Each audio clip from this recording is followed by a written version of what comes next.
नमस्कार मित्रों, सत्य की विजय में आपका स्वागत है। मैं हूं विजय त्रिवेदी। साल 2007 में एक फिल्म आई थी ओम शांति ओम। फराह खान ने इसे डायरेक्ट किया था और बहुत हिट रही थी। उसमें स्क्रिप्ट राइटर मयूर पुरी ने एक डायलॉग लिखा था जिसे दीपिका पादुकोण ने बोला था। वो था कि एक चुटकी सिंदूर की कीमत तुम क्या जानो रमेश बाबू। ईश्वर का आशीर्वाद होता है एक चुटकी सिंदूर। हर औरत के सिर का ताज होता है सिंदूर और हर औरत का ख्वाब होता है एक चुटकी सिंदूर। शाहरुख खान और दीपिका पादुकोण की फिल्म बहुत हिट हुई थी, लेकिन 18 साल बाद इस एक चुटकी सिंदूर की गूंज पाकिस्तान में सुनाई दे रही है। जब 6 और 7 मई की दरमियानी रात भारत की सेना ने पाकिस्तान के आतंकवादी हमलों पर जो अटैक किया उसे नाम दिया गया ऑपरेशन सिंदूर। आपको याद है कि 22 अप्रैल को कुछ आतंकवादियों ने पहलगाम में 26 लोगों को पहचान करके मार दिया था, गोली का निशाना बनाकर। उसके जवाब में भारतीय फौज ने ये काम किया और उसको अंजाम दिया, आतंकवादी जो कैंप थे उन पर हमला करके। लेकिन इससे अलग बात आपको बताता हूँ। क्या आप जानते हैं कि प्रधानमंत्री नरेंद्र मोदी अपने आवास पर यानी दिल्ली में सिंदूर का पौधा उगाने वाले हैं। एक चुटकी सिंदूर की कीमत तो मुनीर भाई को समझ आ गई होगी, लेकिन प्रधानमंत्री ने सिंदूर का पौधा लगाने का फैसला क्यों किया? प्रधानमंत्री नरेंद्र मोदी गए थे भुज, गुजरात के भुज में। वहां पर कुछ महिलाओं ने उन्हें सिंदूर का पौधा भेंट किया। ये महिलाएं कौन हैं? ये महिलाएं हैं जो 1971 में जब युद्ध हुआ था, भारत पाकिस्तान युद्ध, उस समय भुज का रनवे, जो एयरफोर्स का रनवे था, वो क्षतिग्रस्त हो गया था, टूट फूट गया था। उसे 300 महिलाएं, मादपुरा गांव की 300 महिलाओं ने ठीक किया था, रिपेयर किया था।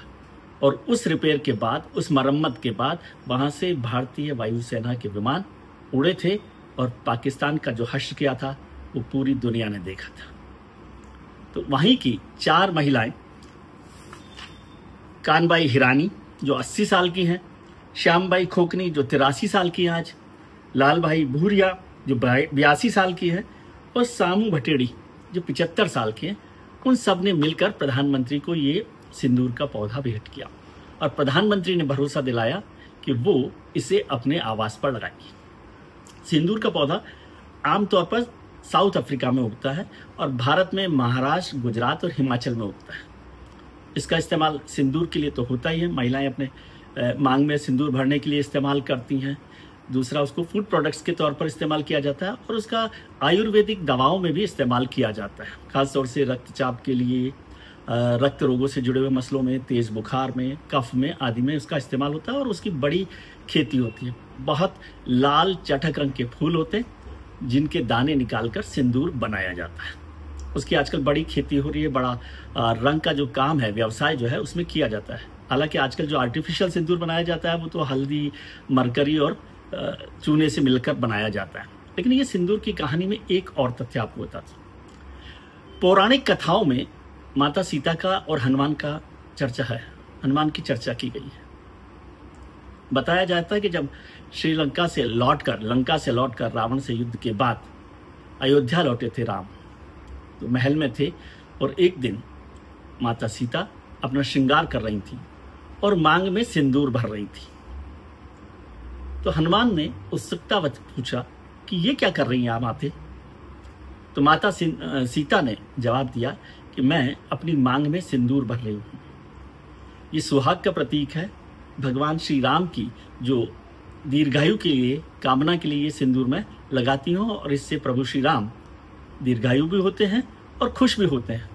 हनुमान ने सोचा कि जब मांग में सिंदूर भरने से प्रभु श्री राम खुश हो जाते हैं और दीर्घायु होते हैं, तो उन्होंने अपने पूरे मुंह पर सिंदूर लपेट लिया। तब से ही हनुमान के यहाँ पर, हनुमान के लिए सिंदूर लपेटने का काम होता है। हालांकि उसमें भी एक पेच है।